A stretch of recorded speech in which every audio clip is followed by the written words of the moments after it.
Good morning. And in case we don't see you, Good afternoon. good evening. And good night. That's funny. How's your week been, Dan? Stressful. What have you been doing, Dan? Working.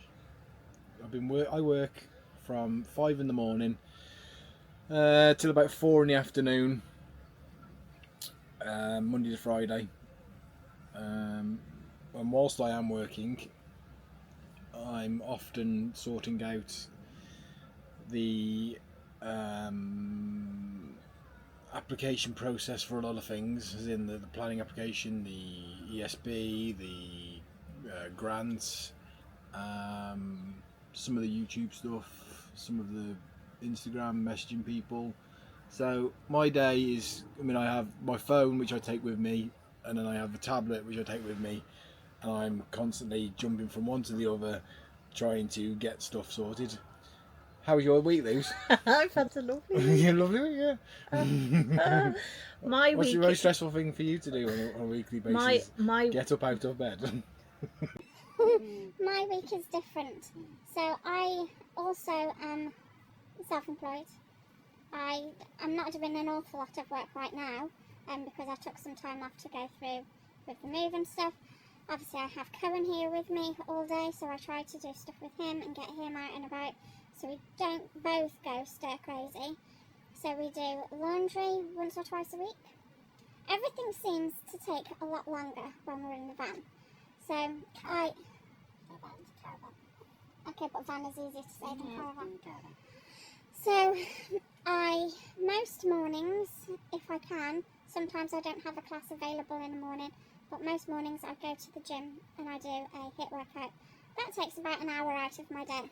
Then I get back and I have a shower. And that can take a while. That's 2 hours. That's 2 hours out there. So it everything just seems to take time. So my morning just seems to go.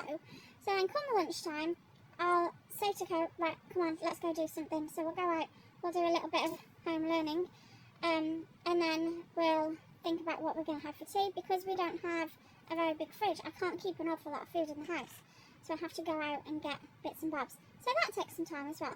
And then by the time that's pretty much done, Dan's coming home. Is that what you've done today? So I can't do an awful lot of what Dan does, because one, I don't have the patience or the understanding for it, and then if I do try to do it, then he's like, well, I wouldn't have done it like that, I'd have done it differently. So then things get done twice. So I may as well just sit back, and then when Dan wants me to do something, I will do it. I have also been on to schools this week to try and get Cohen into a school for January. I haven't heard back yet, so I'm going to contact them on Monday, Tuesday next week and see if I can get some sort of clarity on who I go through the process with, whether it's the school or the council or whatnot.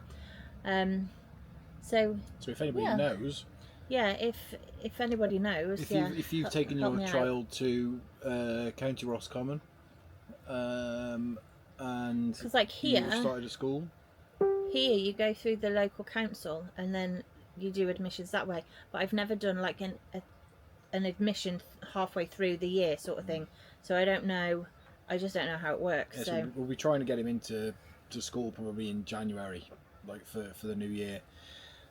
He'd be in year 10, which is your transition year over there, which we thought would work out quite well, really, because then he'd have 2 more years left in Ireland to do his leaving certificates and stuff. So that's what I've done this week. So with regards to the house, we've obviously submitted all of the we've had all the paperwork from the solicitors, we've had all the stuff, we've signed all the stuff, sent it back to them. Had any questions that we needed to be answered sent to the seller solicitors. I believe that the seller solicitors then pass that on to the seller, because the seller has then made contact with ourselves through these videos. Thank you very much for contacting us. Hey. He has then contacted me on Facebook, and we've now been talking on WhatsApp. He's probably regretting it, as my wife said earlier. So yeah, there's a lot to sort out, and there's a lot of things that he obviously knows, and there's a lot of things that he is able to help with us with regards to. I mean, and he wanted to make sure that we weren't going to let him down, like he'd previously been let down by somebody else that was buying the property when he went and did some work, i.e. flattening the ground, and then the person pulled out of the sale of the property for whatever reason they pulled out. It wasn't anything to do with the house, I don't believe. I'd imagine it's just that their circumstances might have changed. So yeah, we have no intention of pulling out, and I have explained this to him. I have asked him to do a few things for us to make our moving over there easier. Well, not easier, but just, you know, it just makes it run. Yeah, just runs more smoothly. So yeah. like we've asked for the front to be levelled so that we can get on and off the front garden easier, so that basically off the road with a caravan, and obviously we're going to get some type 1 and get that put down on the drive so that we can basically get in and out with the caravan and the car. So yeah, we've got that sorted. He's also obviously contacting us regarding basically been helping me with the planning application, as in, you know, showing me other people that have done planning applications that are similar to ours, giving me some advice with regards to who to use with regards to the actual process, because you can use companies to do all the work for you. However, I have done a planning application in the UK before for our extension that we did in the UK on our property, and I didn't find it too hard. The hardest part I found was just understanding the jargon that a lot of these councils use. So they use big fancy words and they give big fancy documents and stuff, but really sometimes all it needs is a site plan or a elevation of the front of the house, and it's just like, you know, just put it in. Sometimes it's just easy just to put it into layman's terms and just make it a lot simpler for people to understand. So yeah, I'm in the process of doing the planning application. I'm in the process of doing the vacant property grant. I'm in the process of doing the ESB. So there's a lot of things that are in the process, but it's all getting them in the right order.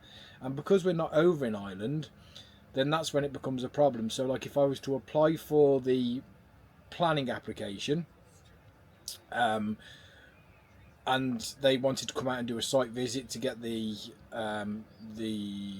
pre-approved, I think it's called a pre-approved process or something like that. Like they come out beforehand to make sure that what you're asking is not completely bonkers, and never going to get through planning in the first place. So yeah, what they do is they come out, they walk around your property with you, they go through everything you want to do, they go through what your requirements are and what their requirements are, and obviously then they submit back to you a written, like, kind of quotation kind of thing, saying this is what we want from yourselves, this is what we want to happen.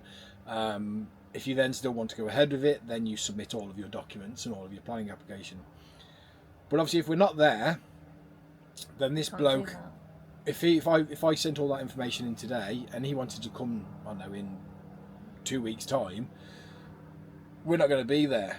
So either A, I'd have to fly over to Ireland and be there for that day that gentleman or that lady or that gentleman is there, and go through what it is we require, or B, we could potentially get somebody to do that on our behalf, which I have emailed some people today regarding that, or C, we wait until we're officially going to move over to Ireland and obviously take everything over there. But until that is all done, we can't really start doing the property. We can't start. We can work on the outside though, couldn't we? So we could actually, in theory, we could wait until we go over there if we have to, and then come January, we clear the land and stuff. We can do all that. I mean, if it takes 2 months let's say it takes 2 months for us to get, minimum of 2 months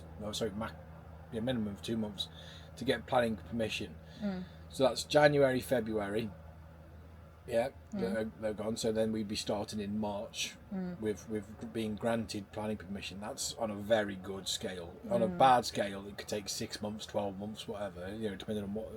I'm hoping that it doesn't. Yeah. But So if I we guess would, the sooner the- but if we were to apply for it and obviously get planning permission, and obviously then we could do that and the vacant property grant at the same time. So we don't want to be doing. The property as it stands, and then have to take any work that we've done on that property and then take that apart and then have to redo. So, like for example, we want to make an L shape. I'll try and stick a floor plan on here whilst we're talking and stuff, so make it or you understand a little bit better. So we want to make an L-shaped building basically, so that like if it's 12 meters. If it's 12 meters like that, as it currently is, then we want to put an extension here to make it an L-shaped building, which would house like the kitchen and potentially the bathroom. Yeah, so you'd have the kitchen, the bath. So what kitchen? One of the bathrooms. Then yeah. But those are the things that they need. The kitchen would be obviously in the bit. So unless we would be able to get away with doing and it would just be a case of like the roof, for example. The roof on the new part would get connected into the existing roof, and if we're going to re-roof that, then doing all the timber work and the framework for the roof, it would just be a case of if we did it all, so it was just basically as it is now, basically just a triangle roof and straight. If we did all of that and got it all fancy and got it all signed off with gutters and everything, we'd have to then take part of the gutters off, chop the timbers, take some of the tiles out of the way, and I don't want to work like that. I don't want to do work to then do it again. So I want to try and get the planning permission, and I want to try and get the vacant grant to be done at the same time. Now I know you can obviously get extensions for the vacant grant, but so I might go for, let's get the planning permission, let's apply for that, let's see what they say. If I have to fly over there for a weekend or whatever, I mean, I'm not sure whether they would work weekends, but I mean, if we had to fly over there towards the end of the year, then that would probably be better. Like as in just around the middle of December. Yeah, we just go out a week or two earlier. Yeah, because the kids would be nearly finished. Like the kids that I take to school would be nearly finished. So yeah, if we were. That's only a few weeks.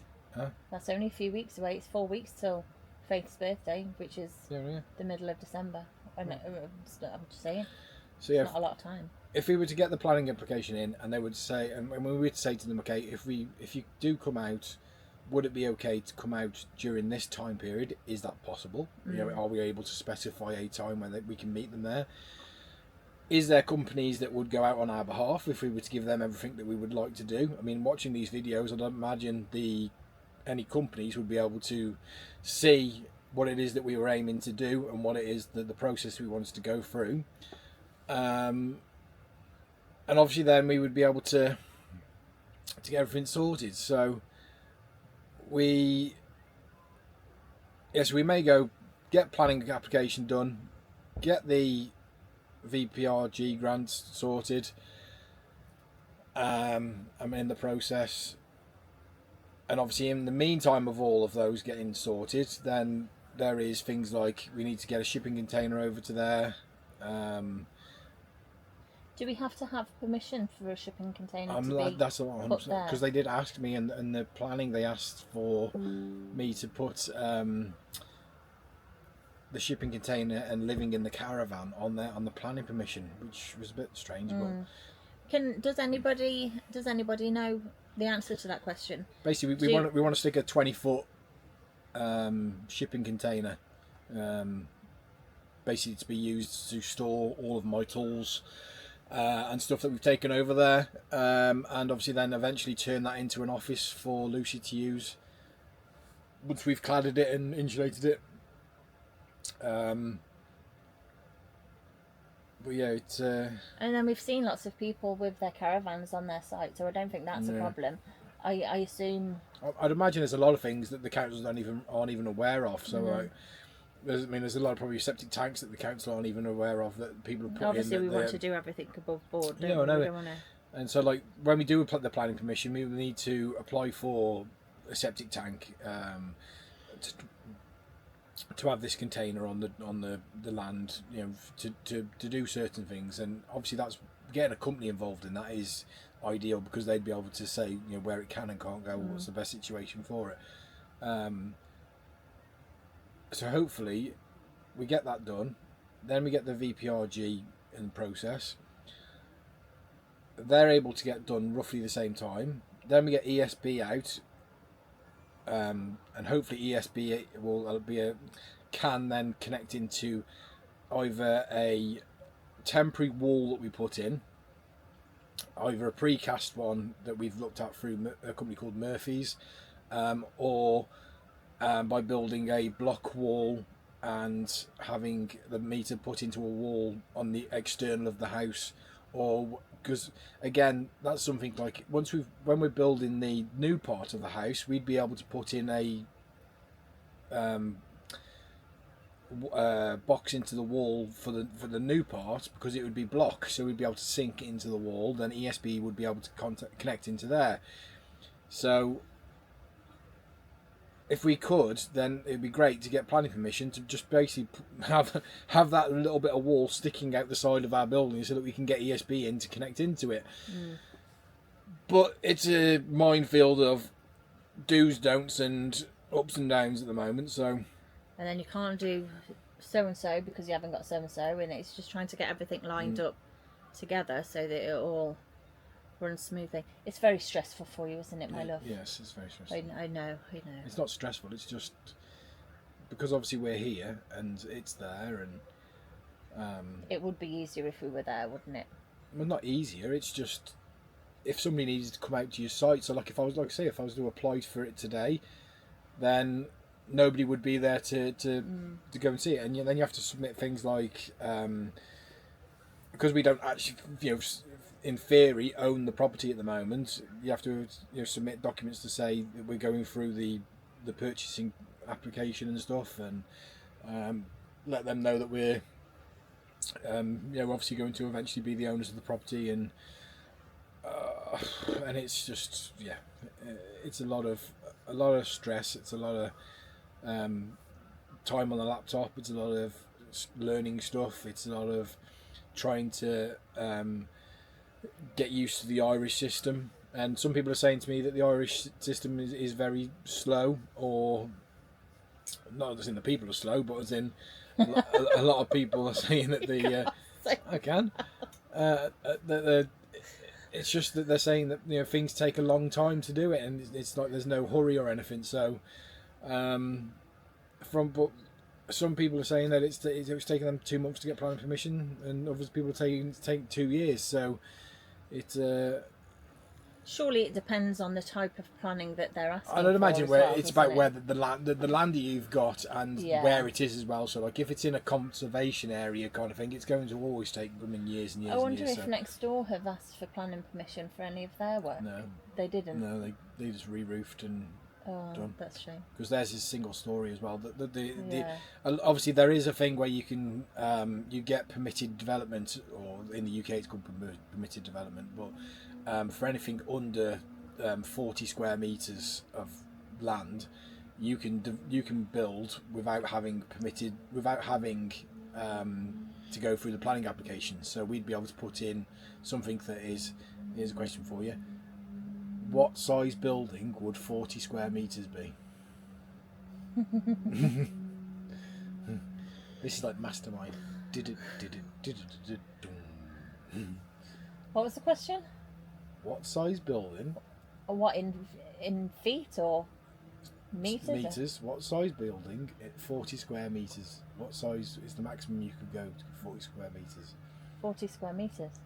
Yeah, is that a trick question? No. What size? You said in meters. It's what you size just told length me. and 40 square meters.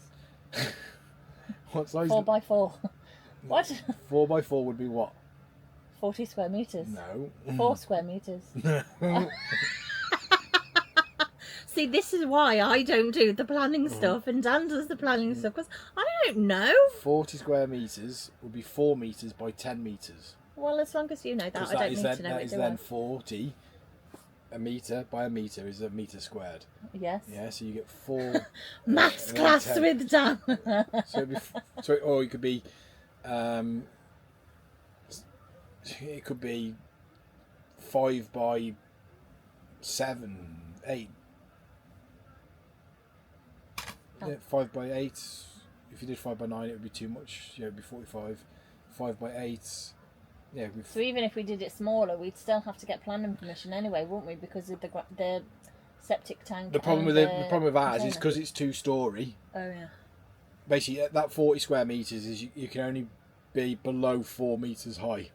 Which is nothing, is it? 4 metres high is a single-storey building. Yeah.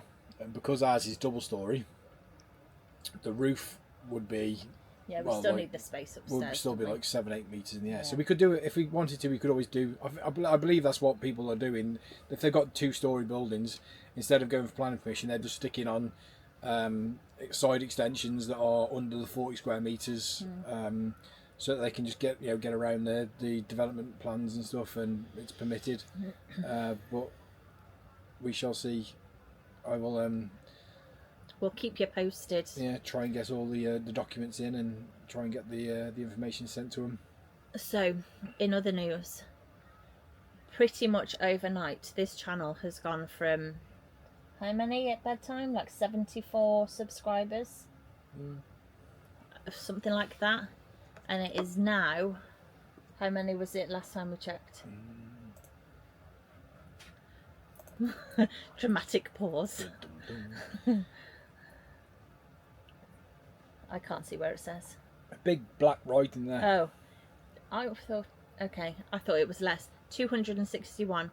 So thank you so much, every single person who has come and subscribed and have liked the posts, have commented on the posts. We are, and we do try to comment back or reply to everybody. I was going to say, we are trying very hard to respond to every single one, which is quite easy right now because there's not that many. So we're looking at other every channels, single...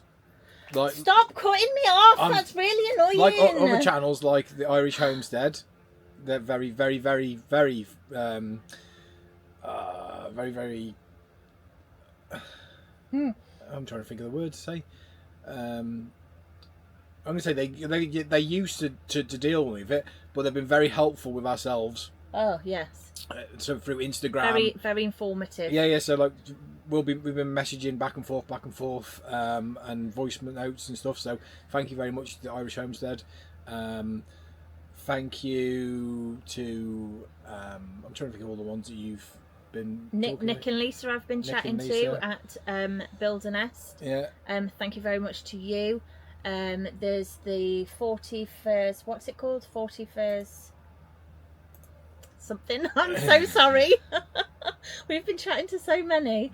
There's our elite trim something or other as well. So there's a few. So thank you so much, and please stick with us. Obviously we've got an awful lot to do, to go through. Morrigan's Cottage.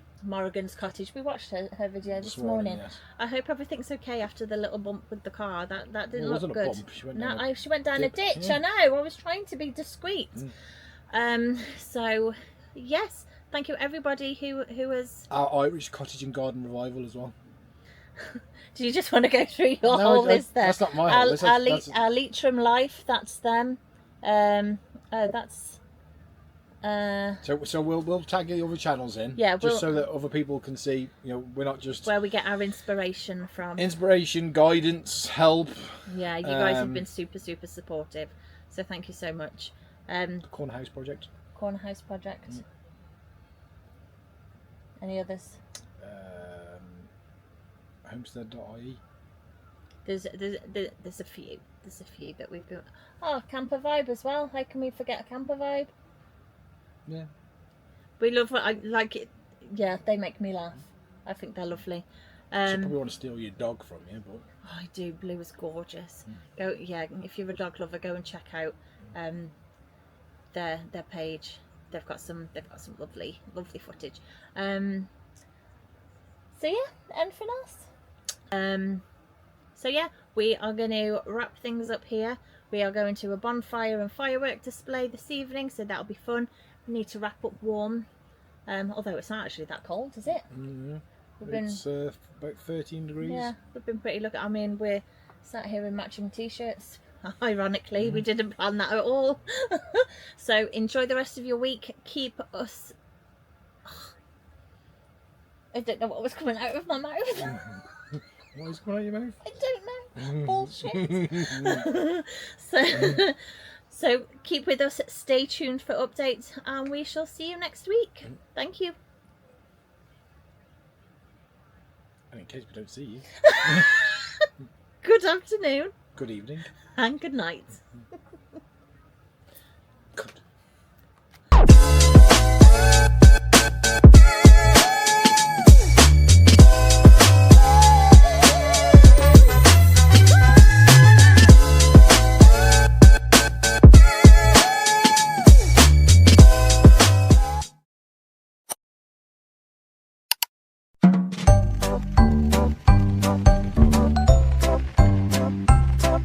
One minute later. Hello. Yes. Hello. Have you forgotten the intro already? Oh, no, I haven't forgotten the intro. But I'm just trying to figure out what it is I want to talk about. This is what I just tried to explain to you. Where's my pen? I don't know where that pen went. I think Cohen lost it. Oh, can't steal a pen and not keep hold of it. Good morning. Oh, we've done all that. Are we not doing an intro for every single video? Yes, but we've done all of this. We need to write down what it is that we're... I know. Okay. Well, there's no point in recording. No, then. just fine. Just it's not going to do any harm. I can cut it out. How our week has been. Yeah. What have you done and what have I done? What have you done, Lucy? How our week has been. Okay. So what are you going to say about how your week's been? We'll just see what comes out of my mic, shall we? Mm-hmm. In case we don't see you, good afternoon, good evening. Good. Do you want to dust yourself off from your dandruff? Or whatever. Just druff. Druff.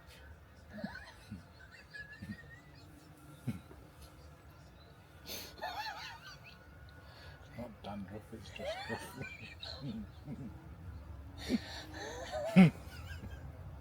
That's quite funny. You're going pink, you look like a bloody... you look like an Oompa Loompa. We've got the heat right on us as No, well. it's because you were just laughing so hard you got blood pressure going to you up the roof. Just druff. Just druff.